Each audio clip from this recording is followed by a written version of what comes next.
some signatures, please. Pick one.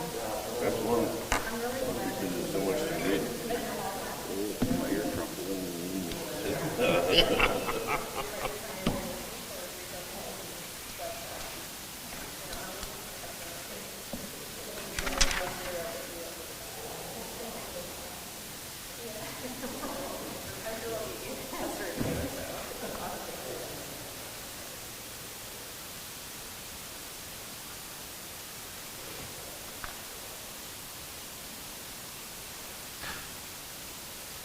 Okay, I have 6 o'clock Apple time. Let's call the meeting to order, please.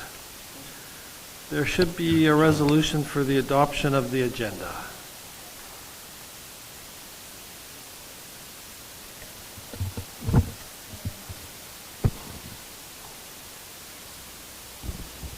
Somebody have that resolution? Oh, sorry. Yeah, I do. Resolution number 2021-174, moved by myself, second by Councillor Lane, resolved that the agenda be adopted as presented.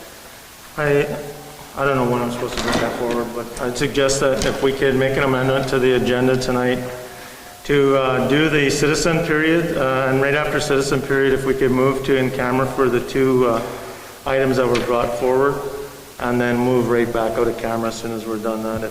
That's just to accommodate long travel and late nights. The mover, okay with that? Yes. Seconder? Sure. Okay, so we will resolve that we adopt the agenda as amended. All those in favor? Carried. Confirmation of the minutes.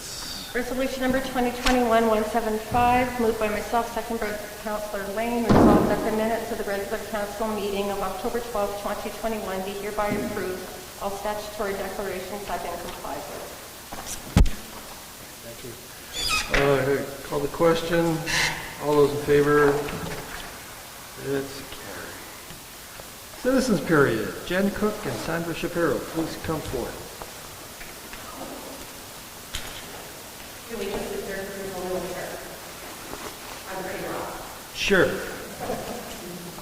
How may we help you? You actually don't need to tell us. We would like to inform you.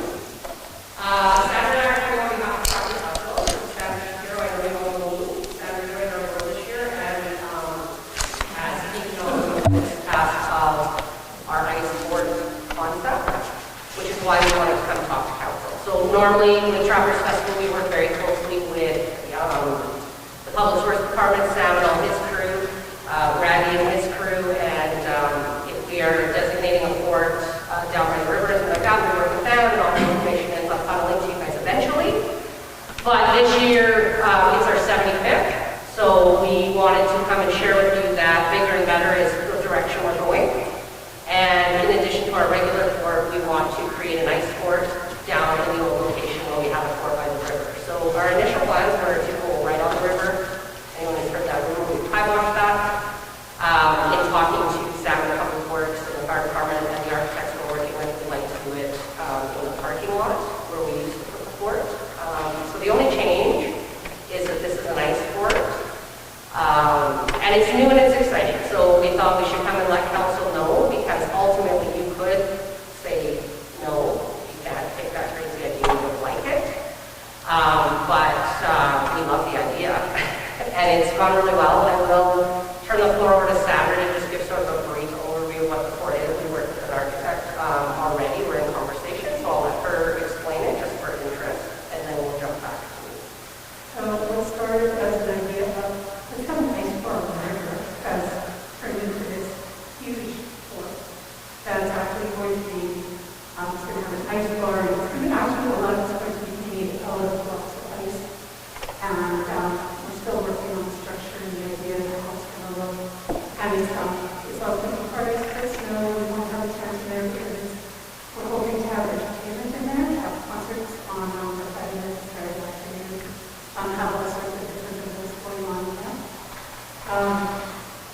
Yeah, so it's just everything's just in the stages. We'll be harvesting ice for the clean water from the river. We're still trying to figure out where to get the best The architect company that we're dealing with is Project Architecture. And you can look them up online, and they have done some amazing things in Winnipeg on the order of building different forming huts, and they do it for the festival of Leisure. And he's ready to, the only thing he wants to do is he wants to be a trapper.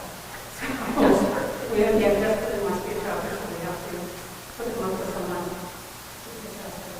We connected with another company, so part of the ice bar itself is hopefully to get with the life support. The drinks are going to be served for 2 ounce shot glasses and they're going to be made of ice as well. So we've connected with somebody who can produce some food grade drink glasses too. So it's just going to be a new product.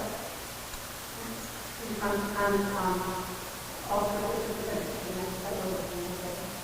So jumping back to me, because all of you are now going, what about, because you're counselors, and I know how your brains work. So, what about? So, like I said, we've already had a conversation with Randy and Sam as well, and I do want to give a plug to both the departments. They're fantastic. We're going to set up another meeting to have conversations about how things are going to work. We're always very appreciative of the town's commitment to Trappers Festival in terms of snow clearing and setting things up. So the goal this year is to keep everybody in the loop there. The architecture company, like Sandra has said, is super keen on coming up. They would like us to build in a training component to train anyone locally so we can continue this as a community legacy.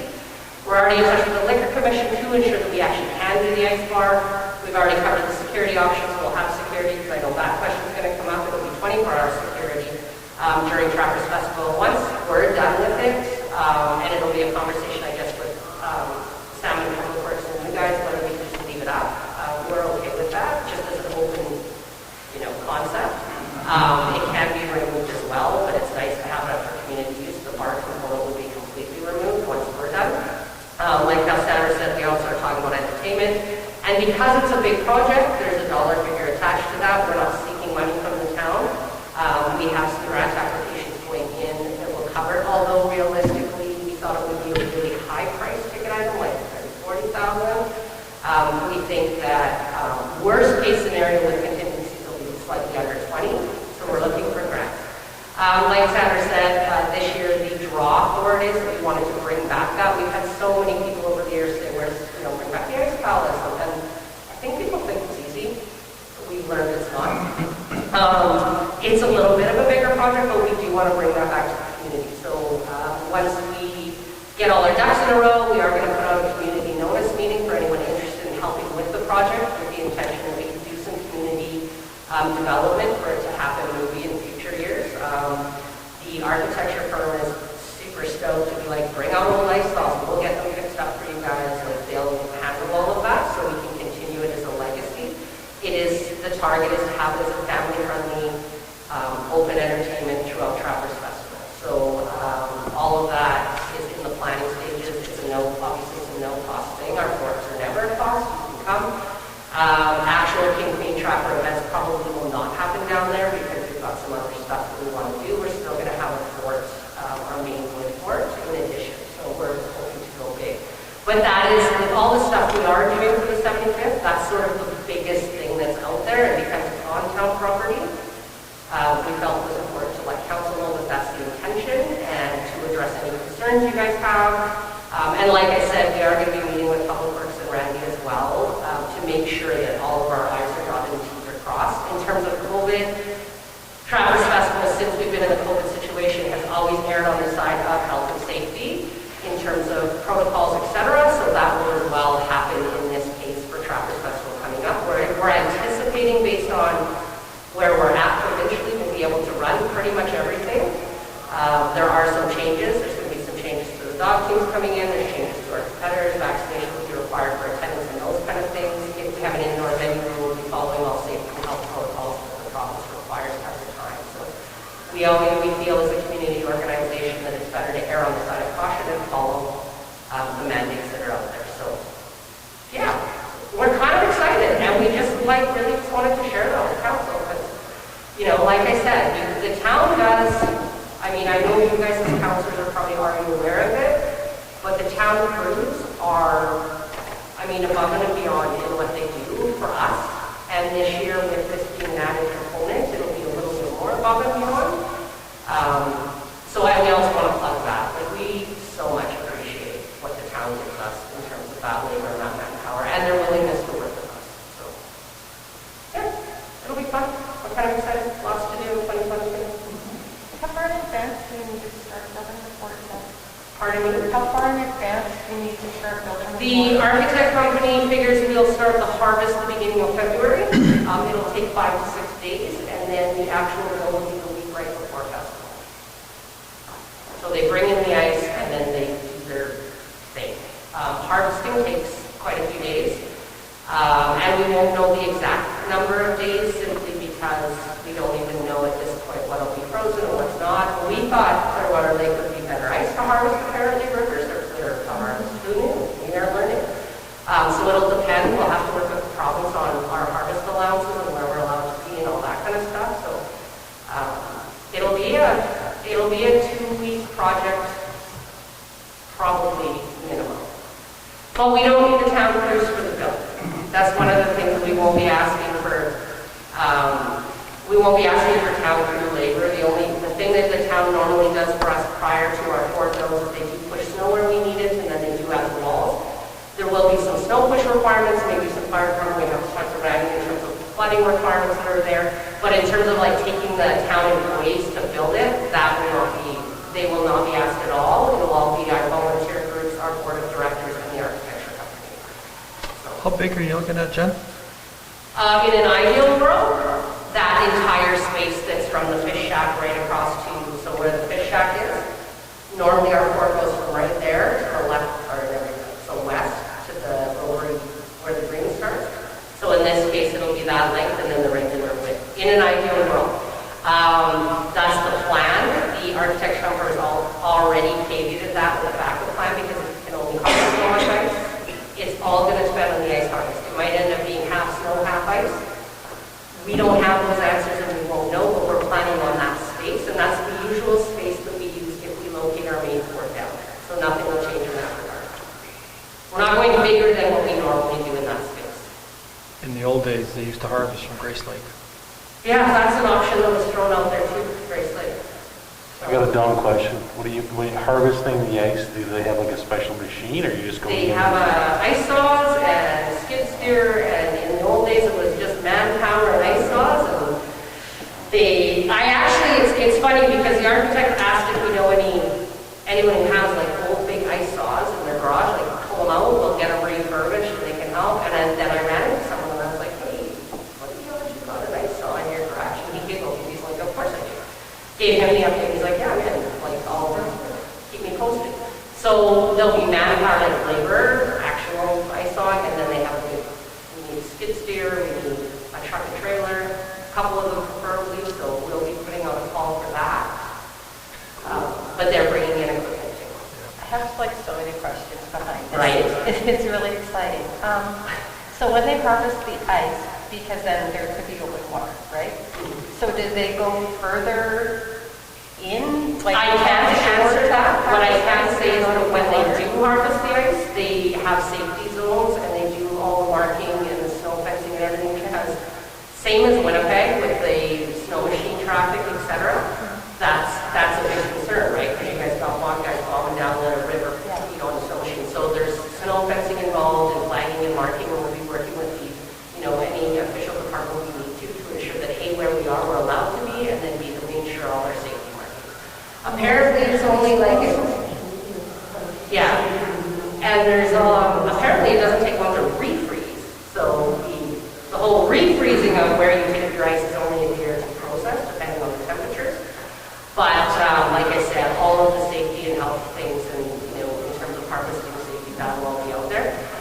We're super excited about the architecture company wanting us to do the community component. We did ask about the community being involved in what you would need. So we're going to put out a call, and you guys will probably see it. We're going to have a meeting with interested people in the community. Anyone, if you want to lend a hand, if you have a thought, if you just want to learn the whole process.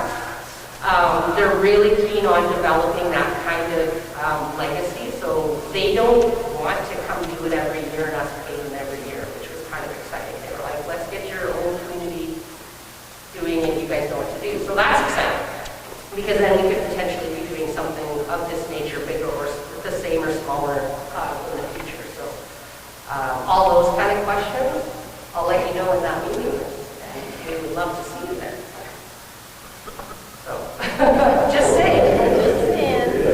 Yeah, it should be good, and we really want to make it inviting and something new. And initially, we were talking about doing it for Queen Trapper Junior events, but we decided that to make it more open, just as a community gathering area. We're going to do some demo stuff, and the guy who does the cups can do a sculpture, and there's some pretty neat stuff that can be done.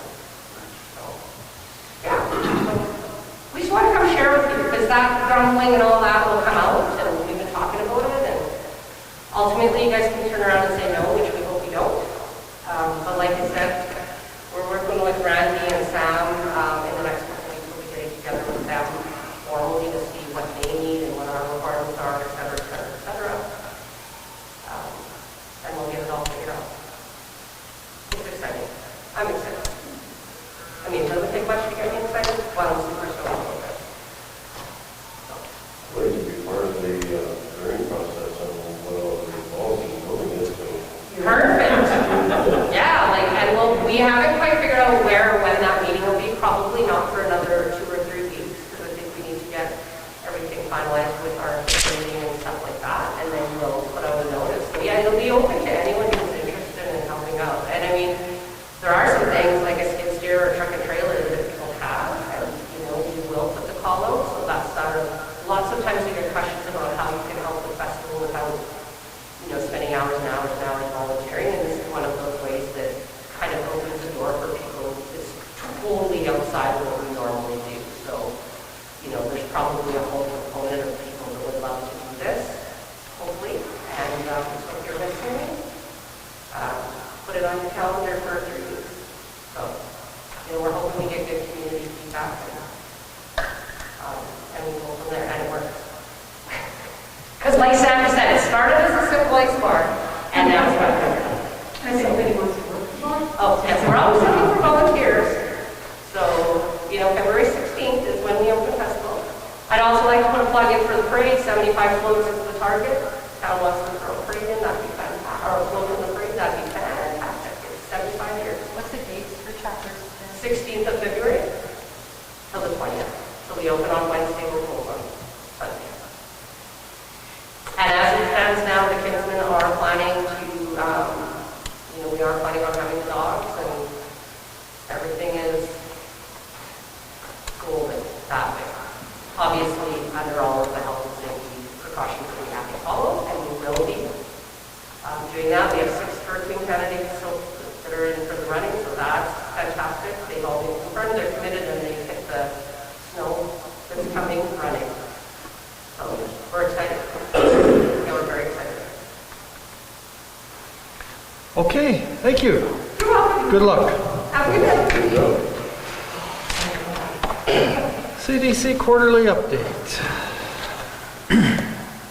Hi, Jackie.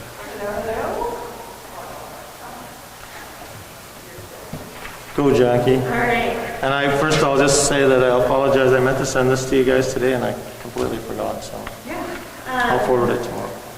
So I'm kind of just going to, in this slide, we have like a highlights of year-to-date and then what we're doing moving forward, but it's pretty much the same project, so I'm just going to go through each project and give you a background, and then where we're moving with it next. So first off with housing, of course the down payment assistance program, we've placed 7 families so far, and we've received an extension to place the remaining 2 families until March 2023.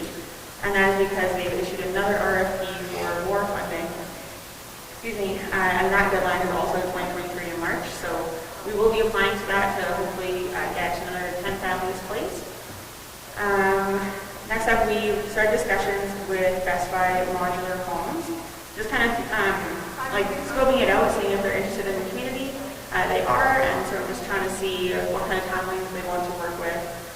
Or if they want to put houses on empty lots, they have open houses, that kind of thing, just to see where they're at and what they would be willing to do. The municipal grant funding from Manitoba Housing, so we'll be discussing that later, but we published and closed the July, and we had 3 submissions from that.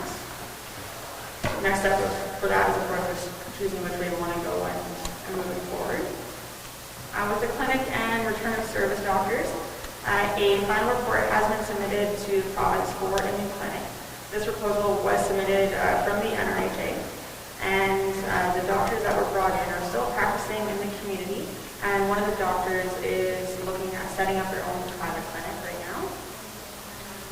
In terms of the airport campground, of course, we completed the feasibility study that you guys are aware of, and next up we're just trying to move that along. We have a planning firm that's submitting a capacity estimate for the project phasing, hopefully by early November, and we'll know the complete cost breakdown of that at that stage. And if we want to fast track that, we know which direction we have to go in because of possible funding opportunities coming up. But conversations are being started with like CEDF, Community Speakers, and MMDF, which is the National Mineral Development Fund, to see if they want to participate in any funding in that sense.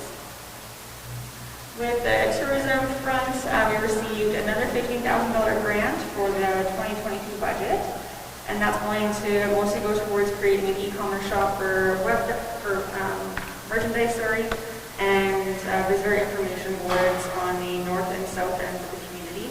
So this kind of would be in place of an actual visitors information center. It would just be like, you don't have to staff it, it's just information that's pretty much either on a like wood structure or cement structure that's permanent, but it just kind of welcomes you to the community and provides you with some information. And next up is the Waterfront Revitalization plan. So we'll be talking about that later as well, but we reached out to 2 firms to receive costing for their projects, and I'll be presenting that information to council and seeing which direction we want to go in. And with the economic development strategy, the process has begun, so we've started with the consultants and give them a database of contacts to reach out to, either over phone or email, just to try and get some community consultation in there. And that started now. I think they started reaching out this week. And again, that project should be wrapping up, like the whole strategy and roadmap, we should have that complete by the end of the year. So, and with that economic development strategy, part of that is going to be worked in with a FDI application, so that's a foreign direct investment application to the government of Canada, specifically looking at the RM land, kind of what the potential is there, and if we're able to attract any foreign investment. So that's the Coles notes of what we've been up to. Is there any questions or anything or feedback? Probably not on this part. Okay, sounds good. Come on, Jay.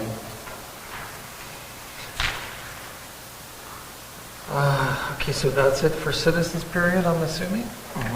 So there is a resolution that, Carrie, Pardon me? we're moving into in-camera now? Okay. So Jen, you'll, Resolved that we now move ourselves into the in-camera portion of the committee of the whole with Mayor Jason the chair to discuss matters requiring our attention. okie dokie. Now the exciting stuff.